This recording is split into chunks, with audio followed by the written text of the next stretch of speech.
آج کی رمضان المبارک کی پہلی تراویح میں ہم نے قرآن عظیم کا ایک پارہ مکمل تلاوت کیا ہے۔ رمضان کی بہاریں آ چکی ہیں۔ کسی مہمان کے انتظار کرتے کرتے جب وہ گھر آ جاتا ہے تو خوشیاں دوبالا ہو جاتی ہیں۔ یہ اللہ تعالیٰ کا کتنا بڑا کرم و احسان ہے کہ رجب سے ہم دعا کرتے رہتے ہیں کہ اے اللہ رجب و شعبان میں برکت دے دے اور رمضان تک ہماری زندگی کو پہنچا دے، اور رب تعالیٰ نے آپ سب کی سن لیا اور رمضان آپ سب کو دے دیا، ورنہ آج بھی کچھ لوگوں کی موت ہوئی ہے۔ حدیث رسول ہے، میرے آقا فرماتے ہیں قیامت کے دن رمضان اور قرآن جس کی حمایت میں کھڑے ہو گئے اس سے جنت میں جانا واجب ہو جائے گا، جس کی یہ شفاعت کر دیں رمضان اور قرآن۔ اور ساتھ میں میرے آقا صلی اللہ علیہ وسلم نے یہ بھی فرمایا یاد رکھو رمضان اور قرآن جس کے خلاف کھڑے ہو گئے تو پھر اس کو دوزخ میں جانا واجب ہو جائے گا۔ بہت سارے لوگوں کو ایسا لگتا ہے کہ 20 رکعت ہے، لمبی ہے، کون پڑھے گا، پھر پڑھ لیں گے، پھر دیکھ لیں گے۔ جس کے اندر یہ سستی اور کاہلی آئی، یہ علامت میں بتا رہا ہوں آپ کو، علامت حدیث رسول ہے، نماز صرف منافق پر بھاری ہوتی ہے، مومن پر نہیں۔ مومن ہوگا تو نماز میں لذتیں محسوس کرے گا، منافق ہوگا تو اس کے لیے نماز اور بھاری ہوگی۔ ارے امام صاحب اتنی لمبی قرات کرتے ہیں، کھڑے ہیں تو کھڑے ہو گئے، رکوع میں جا ہی نہیں رہے، یہ کس کو بھاری لگتی ہے؟ جس کے اندر نفاق ہو۔ ہر سال میری عادت ہے میں قرآن جو تلاوت کرتا ہوں اس کے کچھ گوشے آپ تک رکھنے کی کوشش کرتا ہوں۔ یہ اور بات ہے کہ 6 سال کے بعد اسی ممبر پر دوبارہ ہم تفسیر بیان کریں۔ اللہ تعالیٰ اس مسجد کو ہمیشہ شاد و آباد رکھے، ہم رہیں یا نہ رہیں یہ ممبر سدا سلامت رہے۔ آج قرآن کی جو تلاوت ہم نے کی ہے وہ سورہ بقرہ، سورہ فاتحہ کے بعد پہلی سورہ قرآن میں سورہ بقرہ ہے۔ سورہ بقرہ سب سے بڑی سورہ ہے قرآن پاک میں، تقریباً 2.5 پارے پر مشتمل ہے، 280 کے قریب آیات ہیں، اور سورہ بقرہ کی بڑی برکتیں بھی ہیں۔ ایک روایت میں ملتا ہے کہ پورے قرآن کا جو کچھ بھی مضمون ہے اللہ نے وہ سب سورہ بقرہ میں بیان کر دیا۔ پورے قرآن میں جو کچھ بھی ہے وہ سورہ بقرہ میں، اور جو سورہ بقرہ میں ہے وہ سورہ فاتحہ میں، پورا سورہ فاتحہ میں ہے۔ اور اسی کو مولا کائنات علی مرتضیٰ نے فرمایا کہ اگر میں سورہ فاتحہ کی تفسیر لکھنے بیٹھ جاؤں تو 70 اونٹوں کو بوجھل کر سکتا ہوں۔ کیوں؟ اس لیے کہ سورہ فاتحہ ہی قرآن کا نچوڑ ہے، قرآن کا خلاصہ ہے۔ بہت ساری آیتیں ہیں تفسیر بیان کرنے کے لیے، وقت اتنا نہیں ہوتا، مختصر سی چند چیزیں آپ کے سامنے رکھتے ہیں۔ ایک اہم آیت اس میں آئی ہے، میں تفسیر سننے کے پہلے آداب بھی بتا دوں آپ، قرآن پڑھنے کے بھی آداب اور تفسیر سننے کے بھی آداب۔ ظاہر سی بات ہے کچھ آداب وہ ہیں جو ظاہر سے تعلق رکھتے ہیں، وضو سے ہونا چاہیے نماز قرآن پڑھنے کے لیے، لا یمسہ الا المطہرون، اس کو صرف اور صرف پاکیزہ لوگ چھوئیں گے۔ کس کو؟ قرآن پاک کو۔ تلاوت کرنے کے لیے وضو شرط ہے یا نہیں؟ چھونے کے لیے سب کو پتا ہے۔ ادب یہی ہے، ظاہری ادب یہ ہے کہ پاک رہے، جنوبی نہ رہے، حیض و نفاس والی عورت نہ رہے۔ قرآن پاک کے لیے یہ ظاہری آداب ہوئے، کچھ باطنی آداب بھی ہیں۔ قرآن پڑھنے کے لیے کچھ باطنی آداب بھی ہیں۔ تم 10 بار نہا لو، 10 بار وضو کر لو، قرآن کو ظاہری آداب کے اعتبار سے چھو تو سکتے ہو، باطنی آداب میں سب سے پہلی شرط یہ ہے قرآن پڑھنا ہو یا سننا ہو تو عشق مصطفیٰ ہونا چاہیے۔ ہاں، بغیر حب مصطفیٰ کے اگر قرآن پڑھے گا تو پھر گمراہی کی طرف بھی جا سکتا ہے۔ قرآن تو قرآن ہے۔ حدیث رسول کے بارے میں کہا گیا، بخاری شریف کے بارے میں، کہ بے عشق مصطفیٰ پڑھتے ہیں جو بخاری، سنا ہے نا آپ نے؟ بے عشق مصطفیٰ جو پڑھتے ہیں بخاری، آتا ہے بخار ان کو، آتی نہیں بخاری۔ بخار آ جائے گا لیکن بخاری نہیں آئی۔ جب بخاری کے لیے عشق مصطفیٰ ضروری ہے تو پھر قرآن کے لیے کتنا ہے۔ اس لیے سب سے پہلی چیز میں آپ کو یہ بتا دوں، قرآن پڑھنا ہے یا سننا ہے، عشق مصطفیٰ شرط ہے۔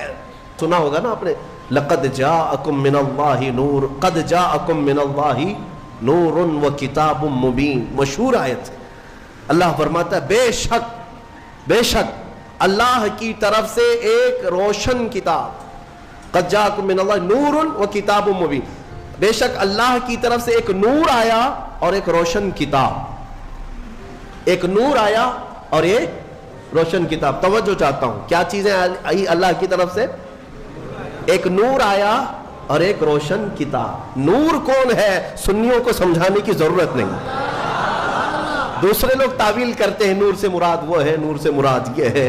ہم تو کہتے ہیں صبح طیبہ میں بٹتا باڑا, صدقہ لینے نور کا آیا ہے تارا. ارے ہمارا مزاج تو یہ ہے, بریلی کے امام نے ہمیں یہ سمجھایا ہے, وہی تو جوبن ٹپک رہا ہے, وہی تو جوبن ٹپک رہا ہے, وہی تو اب تک چھلک رہا ہے. ہم نہانے میں جو گرا تھا پانی کٹورے تاروں نے بھر لیے تھے. یعنی یہ ستاروں کی جو چمک ہے نا, تم کیا سمجھتے ہو؟ سائنٹیفک اعتبار سے کہتے ہیں کہ سورج کی روشنی کھینچ کر رات کو تارے چمکتے ہیں. ہم نے سوال کیا پھر سورج کس کی روشنی کھینچتا ہے؟ سورج کس کی روشنی کھینچتا ہے؟ وہ روشنی سمجھنے کے لیے بریلی کے امام کی زبان میں پڑھنا پڑے گا. سورج ہو کہ چاند ہو, اعلیٰ حضرت فرماتے ہیں کہ اتار کر ان کے رخ کا صدقہ, اتار کر ان کے رخ کا صدقہ, وہ بٹ رہا تھا نور کا باڑا. اچھل اچھل کر جبیں, یہ چاند و سورج اچھل اچھل کر جبیں کی خیرات مانگتے تھے.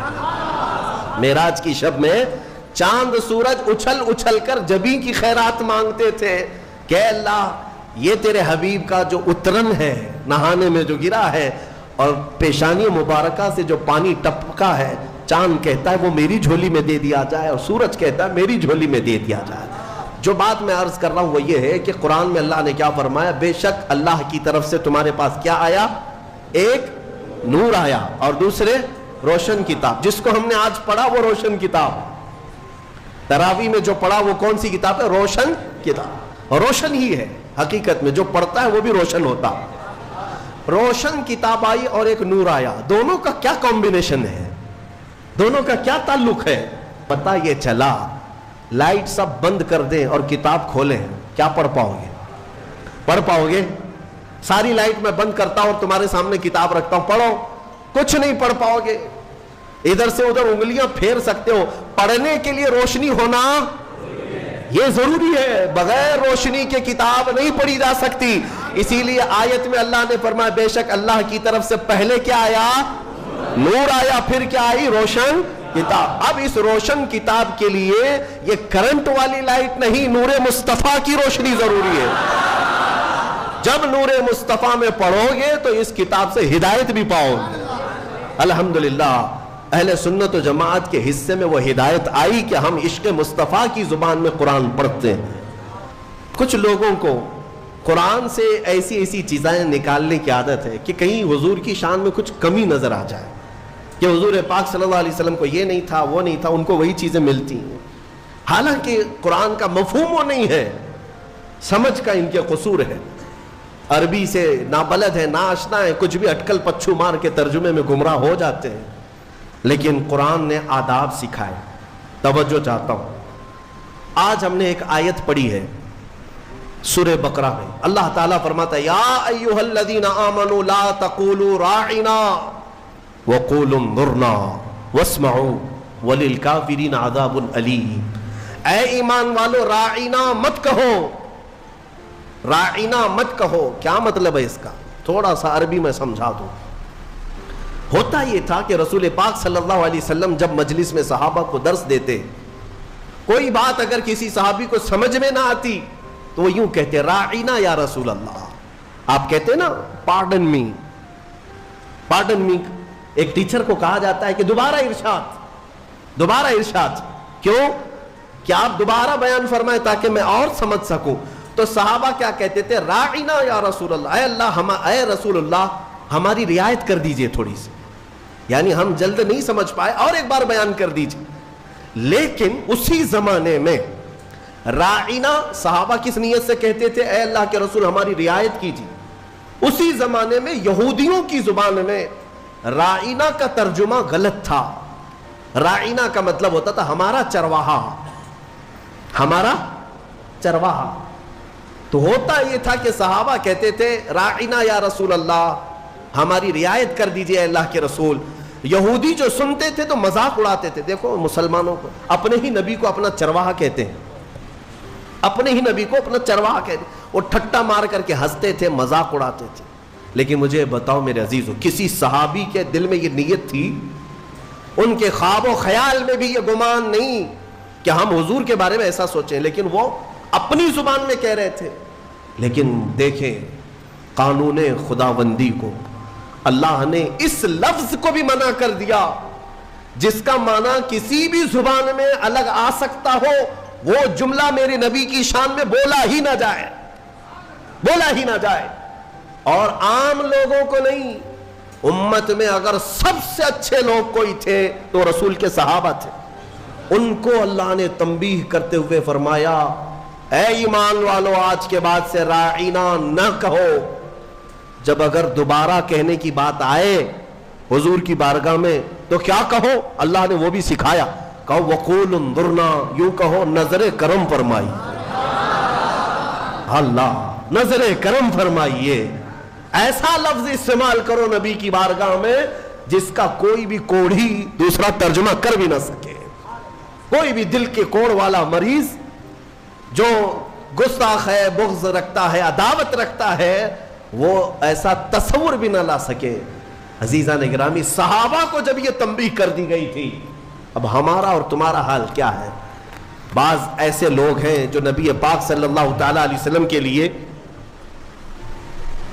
حضور پاک صلی اللہ تعالی علیہ وسلم کے لیے الفاظ کی ہیرا پھیری کے ساتھ وہ شان رسالت میں تنقیص کرنے کو اور گستاخی کرنے کو یہ سمجھتے ہیں کہ ہم بہت پڑھے لکھے لوگ ہیں، ہم بہت ایجوکیٹڈ لوگ.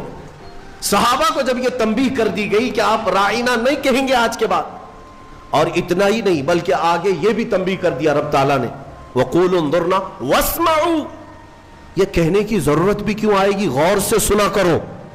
جب نبی بیان کرے تو غور سے سنا کرو. صحابہ کو اتنی تنبیہ ہے. دوسری آیتیں ہیں سورہ حجرات کی، وہ پڑھیں گے تو عش کر جائیں آپ. مولا فرماتا ہے لا ترفعوا اصواتکم فوق صوت النبی، تم میں سے کوئی بلند آواز سے نبی کی بارگاہ میں بات بھی نہ کرے. صحابہ کو کہا گیا. یہ بھی آیت کس کے لیے اتری تھی؟ ایک صحابی تھے جن کو سنائی کم دیتا تھا، حضرت قیس.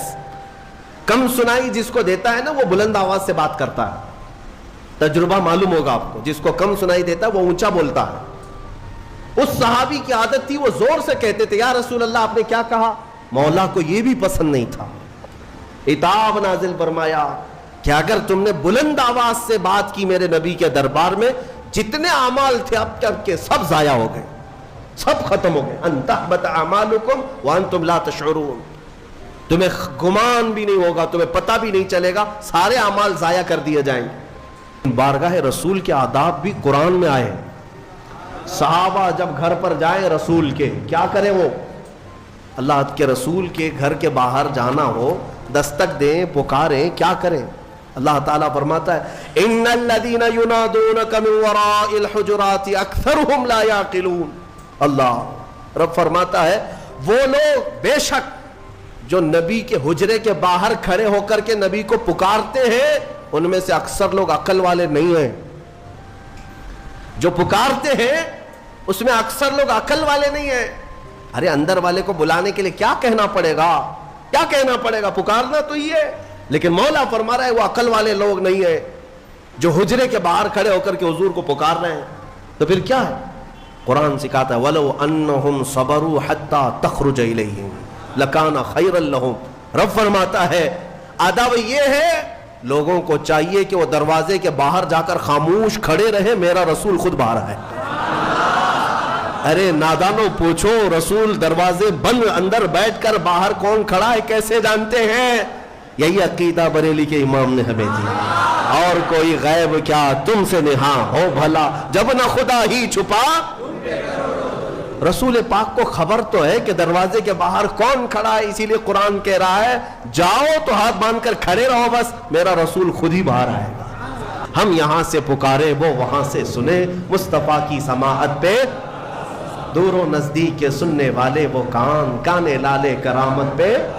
اسی لیے سنیوں میں کہتا ہوں کہ تفسیر بھی سننا ہو تو عشق مصطفیٰ کے ساتھ سنو. ابھی سوشل میڈیا میں گمراہی پھیلانے والے کئی ایسے موسمی کیڑے آتے رہتے ہیں، اور آج مجھے جوانوں کو بتانا اس لیے بھی ضروری ہے کہ یہ اپنا آدھا دین جو ہے سوشل میڈیا پر ہی سمجھ بیٹھے ہیں. ہاں ان کا سب سے بڑا استاد تو علامہ گوگل ہے. مولانا گوگل سے پوچھیں گے، نام بھی اسی سے پوچھیں گے، مسئلے بھی اسی سے پوچھیں گے، اور گوگل صاحب سب بتا دیتے ہیں. تو جس کا استاد گوگل ہے وہ سنے. ہر چیز اس میں جو آ جاتی ہے وہ صحیح نہیں ہوتی. ہاں شہد دکھائے زہر پلائے، قاتل ڈائن شوہر کش، اس مردار پہ کیا للچانا دنیا دیکھی بھالی. اعلیٰ حضرت نے اس کی بہت پہلے تشریح کر دی تھی. یہ وہ دنیا ہے جو تمہیں شہد دکھاتی ہے اور زہر پلاتی ہے. ایک شخص آیا، وہ کہتا ہے کہ صرف قرآن، اس میں کسی حدیث کی ضرورت نہیں، حدیث لینا ہی نہیں ہے، نہ بخاری نہ مسلم نہ ترمذی نہ ابو داؤد نہ نسائی نہ ابن ماجہ نہ مشکات، کوئی حدیث نہیں چاہیے، قرآن ہی چاہیے، صرف قرآن سے. ہمیں یہ خبر ملی، کچھ نوجوان اس میں بہکتے چلے گئے، ہاں قرآن ہی تو سب کچھ ہے اس کے اندر. جب اللہ نے فرمایا سارا بیان ہم نے قرآن میں اتار دیا ہے، کوئی خشکی تری چھوڑا ہی نہیں، سب کچھ قرآن میں ہے، تو پھر حدیث کی کیا ضرورت؟ وہ شک ڈالتے ہیں. ارے ظالم تو یہ تو بتا یہ قرآن اترا کس پہ ہے؟ یہ قرآن کہاں سے آیا؟ کون بتایا یہ آیت ایسی ہے؟ حضور کو چھوڑے گا تو ایک آیت بھی تجھے نہیں ملے گی. قرآن کس نے سنایا؟ ارے حضور پر وحی اترتی تھی، حضور سنائے صحابہ کو تو قرآن لکھا گیا. اگر حضور بیان نہ کرتے تو کیا قرآن آتا؟ آج نبی پاک کو چھوڑ کر کچھ لوگ یہ کہتے ہیں کہ کسی حدیث کی ضرورت نہیں، صرف قرآن. اے میرے عزیزوں، اس طرح کی گمراہیوں سے اپنے آپ کو بچا لو. میں حدیث میں یہ بھی بتا دوں، حضور پاک صلی اللہ علیہ وسلم نے یہ بھی بشارت 1400 سال پہلے دی. فرمایا ایک زمانہ تم پر آئے گا، ایک شخص آئے گا جو تکیے پر ٹیک لگا کر بیٹھا رہے گا اور پھر لوگوں سے کہے گا کہ صرف قرآن ہی کافی ہے، کسی حدیث کی ضرورت نہیں. حضور نے 1400 سال پہلے بتایا تھا. حضور نے یہ بھی فرمایا یہ وہ لوگ ہیں جن کے لیے قرآن حلق سے نہیں اترتا، انہیں قرآن کی سمجھ نہیں ہے، لیکن وہ قرآن کے ذریعے پوری دنیا کو گمراہ کرنے کی کوشش کرتے. اے میرے عزیزوں، قرآن کو صرف گوگل سے نہیں، صرف فیس بک سے نہیں، بلکہ علماء صالحین باعمل عاشقان مصطفیٰ سے پڑھا کرو، تو پھر تمہیں ہر آیت کا مفہوم بھی سمجھ میں آ جائے، ورنہ ادھر کا ادھر مارتے رہ جاؤ گے. میں آپ کو بتاؤں ایک مثال. اللہ نے اپنے رسول سے فرمایا وَوَجَدَكَ ضَالًّا فَهَدَى، سورہ والضحیٰ میں اللہ نے فرمایا وَوَجَدَكَ ضَالًّا فَهَدَى. ضال کا مطلب عربی میں گمراہ، بھٹکا ہوا ہے. ایک معنی یہ ہے. ایک خصوصیت ہے عربی کی، ایک ورڈ کے کئی معنی آتے ہیں، عربی کی خصوصیت ہے. کچھ الفاظ تو ایسے ہیں جن میں ایک ورڈ ہے 70 معنی ہیں، الگ الگ معنی نکلتے ہیں. یا عقل والا دیکھ کر کے ترجمہ کرے گا یہاں کیا مراد ہے. فار ایگزامپل العین، یہ عربی کا ایک ورڈ ہے جو آنکھ کو بھی کہتے ہیں، گھٹنے کو بھی عین کہتے ہیں، سورج کو بھی عین کہتے ہیں، پانی سے جو چشمہ نکلتا ہے نا سوتا، اسے بھی عین کہتے ہیں، اور پوری ذات کو بھی عین کہتے ہیں. کتنے معنی ہو گئے؟ سب ڈیفرنٹ ہیں. تو اب اگر کہیں یہ کہہ دے کسی نے یہ کہہ دیا کہ میری عین سے پانی آ رہا تھا، تو ترجمہ کرنے والا ہے کہ ہاں مولانا کے گھٹنے سے پانی آ رہا تھا. ہاں، یا ترجمہ یہ کرو شاید مولانا کے سورج سے پانی آ رہا تھا. ارے میاں یہاں سورج کہاں سے آ گیا؟ ہاں، عقل والا اتنا تو ترجمہ کرے گا. اگر یہ کہہ رہے میری عین سے پانی آ رہا تھا تو شاید ان کی آنکھ سے پانی آ رہا تھا. سمجھ میں آیا؟ ہاں، اتنی تو سمجھ ماشاءاللہ ہمارا مجمع رکھتا ہے. اگر میں ایک جملہ کہہ دوں تو ترجمہ آپ خود ہی کر لیں گے. مثال کے طور پر اگر میں یہ کہہ دوں عربی میں کہ آج عین 6:30 بجے نکل گیا، تو آپ ترجمہ کیا کریں گے؟ مولانا کا گھٹنا 6:30 بجے نکل گیا، یہ کریں گے؟ آپ کیا کریں گے؟ سچ بتاؤ. سورج. الحمدللہ، یہ عقل ہے، یہ اتنی سمجھ ہے کہ سورج آج 6:30 بجے نکل گیا، یہ مطلب ہے. لیکن آؤ، جس کی مت ماری جاتی ہے، جس کے اندر عشق مصطفیٰ نہ ہو، کوڑ ہو، وہ ایسی ترجمے کرتا ہے. ضال کا مطلب ہوتا ہے راستہ چھوڑا ہوا، بھٹکا ہوا. لیکن کچھ اچھے معنی بھی آتے ہیں اس کے، کچھ اچھے معنی بھی آتے ہیں. لیکن اچھے مکھی کو کہاں نظر آتے ہیں؟ وہ جسم میں جہاں زخم ہوگا وہیں بیٹھے گی نا، زخم جہاں دیکھتی وہاں بیٹھے گی، کیونکہ مکھی کو پیپ پینے کا شوق ہے، خون پینے کا شوق ہے، اچھی جگہ نہیں بیٹھے۔ بہرحال بلا تشبیہ و بلا تمثیل، حضور پاک صلی اللہ علیہ وسلم کو جب اللہ نے فرمایا وَوَجَدَكَ ضَالًّا فَهَدَىٰ، اے محبوب ہم نے آپ کو ضال پایا، تو کچھ لوگوں نے یہاں یہ تیر مار دیا، اے رسول ہم نے آپ کو بھٹکا ہوا پایا تو اب ہدایت دے دیا، آپ کو گمراہ پایا تو ہدایت دے دیا۔ ظالموں، اگر رسول ہی گمراہ ہے تو پھر امت کو کیا ہدایت دے؟ وہ خود بھٹکے ہوئے اگر تھے تمہارے ترجمے کے حساب سے، بے عشق مصطفیٰ جب اس طرح کی تک بندیاں کرو گے، تیر مارو گے تو یہی ہوگا۔ ان سے جا کر پکڑ کر کوئی پوچھے کہ رسول گمراہ کب تھے، کب تھے کہ اللہ نے انہیں ہدایت دیا؟ اگر وہ بھٹکے ہوئے تھے، گمراہ تھے اور اللہ نے ان کو ہدایت دیا تو ہمارا عقیدہ ہی ختم ہو گیا کہ رسول معصوم ہوتے ہیں، عقیدہ ہی ختم ہو جائے۔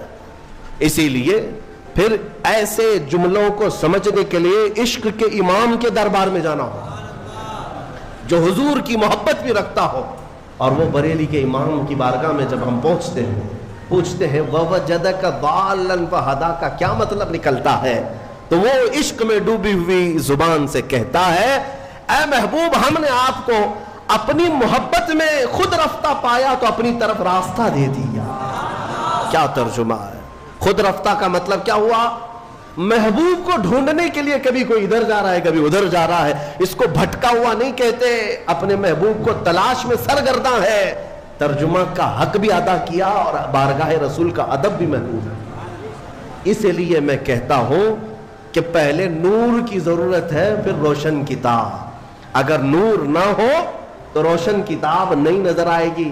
کوئی تفسیر ہماری، کوئی مجلس اور کوئی محفل ہماری ذکر مصطفیٰ سے خالی نہ ہونے پائے، اس لیے کہ ہمیں جو کچھ بھی ملا ہے یا رسول اللہ وہ تمہاری بدولت ملا ہے، اور اگر ہماری زبانیں تمہارا ذکر نہ کرے تو پھر یہ زبان کس کام کی ہے؟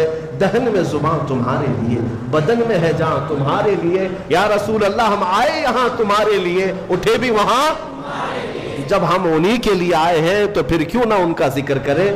اللہ تبارک و تعالی ہمیں کہنے سننے سے زیادہ عمل کی توفیق عطا فرمائے۔ سورہ بقرہ کی وہ تفسیر، پچھلی تفسیریں ہوں گی، آپ اس کو بھی سن لیں، ہم نے کافی سالوں سے جو تفسیریں کی ہیں موجود ہے، اس میں جو آیتیں آئی ہیں اجمالاً اگر میں ذکر کروں تو پہلے اللہ نے ایمان والوں کی تعریف فرمائی۔ سب سے پہلے جو شروع ہو رہا ہے یؤمنون بالغیب، وہ لوگ جو غیب پر ایمان لاتے ہیں، اللہ نے ایمان والوں کی تعریف کی۔ اس کے بعد کافروں کی مذمت کی کہ کچھ کافر ایسے ہیں جن کے دلوں پر اللہ نے مہر لگا دی، انہیں کچھ اب سمجھ میں نہیں آئے گا۔ ختم اللہ علی قلوبہم وعلی سمعہم وعلی ابصارہم غشاوہ، ان کے دلوں پر مہر لگا دی گئی، ان کی آنکھوں پر پردہ پڑا ہے، ان کے کانوں کو کچھ نہیں سنائی دے گا۔ کیا؟ حق بات نہیں نظر آئے گی، حق بات نہیں سنائی دے گی، حق بات سمجھنے کی طاقت نہیں ہوگی۔ آج بہت سارے ایسے ہیں جو اسلام کی حقانیت کو آنکھوں کے سامنے دیکھ رہے ہیں، مگر یہ ابو جہل کی اولاد ماننے کو تیار نہیں مانے گی۔ ہاں ان کے دلوں پر اللہ نے مہر لگا رکھی ہے، یہ دشمنی میں اس قدر آگے بڑھیں گے، ان کو نماز سے چڑ ہے، اذان سے چڑ ہے، قرآن سے چڑ ہے، برقعے سے چڑ ہے، ٹوپی سے چڑ ہے، داڑھی سے چڑ ہے۔ کیوں چڑ ہے؟ دل پر جو مہر لگی ہوئی ہے، دل پر جو مہر لگی ہوئی ہے۔ ان کا کام کیا ہے؟ ان کو کیا کرو گے آپ؟ بعض لوگ ابھی یہ سوچتے ہیں، ہمیں بھی کہتے ہیں کہ مولانا ہو سکتا ہے کچھ تقریروں سے وہ پلٹ جائیں، جن کو اللہ نے مہر لگا کے رکھا ہم کیا پلٹیں اس؟ اللہ نے اپنے رسول سے کہا انک لا تسمع الموتى، اے رسول ان مردوں کو آپ سنا نہیں سکیں گے۔ ان کو اللہ نے مردہ فرمایا۔ جو دشمنی میں جل رہا ہے اسے چھوڑ دیں، اسے چھوڑ دیں، ان قریب اللہ کی پکڑ میں وہ گرفتار ہوگا۔ ہاں اگر انجانے میں کوئی بھٹکا ہوا ہے تو اس کو ہدایت دینے کے لیے کوشش ضرور کرنی چاہیے۔ تو جن کے دلوں پر مہر لگا ہے ان کا کوئی سروکار نہیں، نہ قرآن سے، نہ حدیث سے، نہ ہماری تقریروں سے، نہ نماز سے۔ تیسری ایک جماعت ہے جس کی مذمت میں اللہ نے 13 آیتیں نازل کی، 5 آیتیں مومنوں کی شان میں، 2 آیتوں کافروں کے لیے، 13 آیتیں ایک جماعت کے لیے آئی۔ وہ کون سی جماعت ہے میاں؟ مذبذبین بین ذالک لا الہ ہؤلاء ولا الہ ہؤلاء۔ قرآن کہتا ہے یہ وہ ہے جو مومنوں میں بھی نہیں ہے، کافروں میں بھی نہیں ہے، نہ ادھر کی ہے نہ ادھر کی ہے، ادھر کی ہے۔ اعلیٰ حضرت نے بھی فرمایا نہ ادھر کی ہے نہ ادھر کی ہے بلکہ ادھر کی ہے۔ یہ منافقین کی جماعت ہے۔ منافقین کی مذمت میں اللہ نے 13 آیتیں بیان کی اور اللہ نے ان کی سب صفتیں بیان کی ہے۔ کیا کیا کر، جب مال ملنے لگتا ہے تو کہتے ہیں ارے یہی تو حق مذہب ہے، ہاں اسی میں چلنے لگ جاتے ہیں، دوڑنے لگ جاتے ہیں۔ جہاں اسلام پر کوئی مصیبت آئی، کہا ہم پہلے ہی بولتے نہیں تھے یہ بہت ڈینجر راستہ ہے، یہ بہت ڈینجر راستہ ہے۔ ہاں ہم سے بہت سارے لوگ یہ کہیں گے ابھی اچھا چل رہا ہے، ارے مولانا کیا کہتے ہیں آپ، بہت اچھا ہے بہت اچھا ہے۔ اور کبھی اگر ہمارے اوپر کوئی پکڑ آئی یا کوئی مصیبت میں نازل آئے، ہم پہلے ہی کہتے تھے مولانا بہت بولتا تھا، پہلے ہی بولتے تھے ہم، کیا ضرورت تھی، گھر میں بیٹھنا چاہیے تھا۔ مدینے کے کچھ منافقین جنگ احد کے بارے میں بھی ایسے ہی کہنے لگے۔ جب مسلمانوں کو شکست ہوئی جنگ احد میں تو واویلا مچائے، ہم پہلے ہی بولتے تھے نہیں جانا چاہیے تھا، ارے اپنے پاس اتنا ہتھیار نہیں، کچھ نہیں ہے، کیا ضرورت تھی جانے کی۔ یہ منافقین کی جماعت، ان کی اللہ نے صفات بھی قرآن میں بیان کر دی۔ یہ کرتے کیا ہیں؟ سیم چوہا، چوہا گھر میں جو رہتا ہے نا چھوٹا ہوتا ہے لیکن بڑی بڑی تار کاٹ دیتا ہے، کبھی کرنٹ کی تار کاٹ دیا، کبھی گیس کی پائپ لائن کٹ کر دیا، کرنٹ کی تار کھا جاتا ہے تو بجلی سپلائی بند، لائٹ بھی نہیں جل رہی، کچھ بھی نہیں ہو رہا، اور گیس کی پائپ کھا جاتا ہے کبھی تو گیس لیک ہو جائے، گھر بھی جل سکتا ہے تو چوہا چھوٹا لیکن تار کاٹ دیتا ہے، تار کاٹ دیتا ہے۔ منافق یہی ہے، گھر کے اندر رہتا ہے، مین تار کاٹتا ہے کہ مدینے سے بجلی سپلائی آ ہی نہ سکے، مدینے سے کوئی تمہارا پاور پہنچ ہی نہ سکے، تار کاٹ دو۔ مومنوں کو اسلام سے جڑی ہوئی جو شناختیں ہیں یہ کاٹ دیتا ہے۔ اور منافقین سے بچنے کے لیے کرنا کیا چاہیے؟ کیا کرو گے، کیسے پہچانو گے ان کو؟ جماعت کے اندر جو موجود ہوتے ہیں غدار منافقین، جو اپنی قوم کو بیچ آتے ہیں، ان کی داڑھی ٹوپی سفید جبے کبے پہ مت جانا، ہاں یہ کوئی علامت نہیں یہ ایمان والوں کی۔ منافقین جو دین کو بیچ آتے ہیں ان سے بچنے کے لیے سیم وہی تھیوری ہے۔ گھر میں چوہے کو بھگانے کے لیے کیا کرتے؟ دوا نہیں میاں، دوا مارنے سب دوا نہیں ہوتے، دوا زہریلی ہوتی ہے، آپ کو بھی اثر کر جائے گی۔ سمپل سی بات ہے، بلی پال لو۔ کیا کرتے ہیں؟ بلی پالتے ہیں، اور بلی کیا ہے، سارے چوہوں کو پکڑ لے گی کیا؟ نہیں پکڑے گی، میاؤں میاؤں کہتی ہے تو چوہے بھاگ جاتے۔ بلی کی آواز سے چوہے نہیں آتے۔ ہمارے بزرگوں نے فرمایا اسی طرح یہ چھپے ہوئے غدار اور منافقین جو چوہے ہیں تمہاری جماعت کو کاٹتے ہیں، ان کو دور بھگانے کے لیے علماء صالحین اور عاشقین کو اپنی جماعت میں رکھا کرو۔ ہاں محلے میں ہر آبادی میں وہ عالم برحق ہونا چاہیے جو رسول پاک کا عشق رکھتا ہے، وہ میاؤں میاؤں کرتا رہے گا، یہ چوہے بھاگتے رہیں گے۔ ہاں ان سے تمہاری حفاظت ہوگی۔ عزیزان گرامی، منافقین کی مذمت میں اللہ نے 13 آیتیں بیان کی۔ اس کے بعد اس بارے میں آدم علیہ السلام کی تخلیق کا ذکر ہے، موسیٰ علیہ السلام کی امت کا ذکر ہے، اور سورہ بقرہ جس وجہ سے یہ ہوئی ہے نام اس کا، وہ پورا واقعہ موجود ہے۔ بنی اسرائیل میں ایک گائے کو ذبح کیا گیا تھا۔ اب ظاہر سی بات ہے گائے کے ذبح کی تفسیر بیان کروں گا تو کچھ لوگوں کو لگے گا ہاں کہ یہاں پر بھی آتنک والی زبان استعمال کی جا رہی ہے، ارے اس پر تو بینڈ ہے۔ بنی اسرائیل میں بینڈ نہیں تھا، بنی اسرائیل کی بات کر رہا ہوں۔ مولانا ابھی اگر یہ گائے کے ذبح کی بات کر رہے ہیں تو آپ کو معلوم ہونا چاہیے، یہ پچھلے 2 سال کی پہلے کی بات ہے، مجھے خواب و خیال میں بھی نہیں تھا۔ سورہ بقرہ کی ہم تفسیر کر رہے ہیں، کوئی صاحب کہہ رہے ہیں گائے پر تو بند ہے نا، ارے میاں بنی اسرائیل میں بند نہیں تھا، وہ 4000 سال پہلے کی جماعت ہے، ان کے زمانے میں، اور وہ بھی کھانے کے لیے نہیں، وہ تو حضرت موسیٰ علیہ السلام کا ایک معجزہ ظاہر کرنا تھا۔ ایک آدمی قتل ہو گیا تھا، مرڈر ہو گیا تھا، اس کو کس نے مارا یہ معلوم کرنا تھا، تو اللہ تعالیٰ کی حکمت ہے، اللہ نے اس قوم کو حکم دیا موسیٰ علیہ السلام کی زبان کے ذریعے سے، جاؤ ایک گائے ذبح کرو۔ اور وہ گائے بھی کیسی، جو کسی کھیت میں نہ جوتی ہو، نہ کسی نے اس کو خود سے پالا ہو، وہ اپنے آپ سے پلی ہو، اور کلر بھی اس کا نہ سفید نہ کالا بلکہ پیلے کلر کی ہو، بچی بھی نہ ہو بوڑھی بھی نہ ہو، بالکل جوان ہو۔ ایسی گائے کہاں ملے گی؟ بنی اسرائیل ڈھونڈ کر کے لائے، وہ بھی بڑی قیمت میں۔ کتنی قیمت؟ گائے کے وزن کے برابر سونا اور چاندی دے کر ایسی گائے لے کے آئے۔ یہ تفصیلی واقعہ ہے.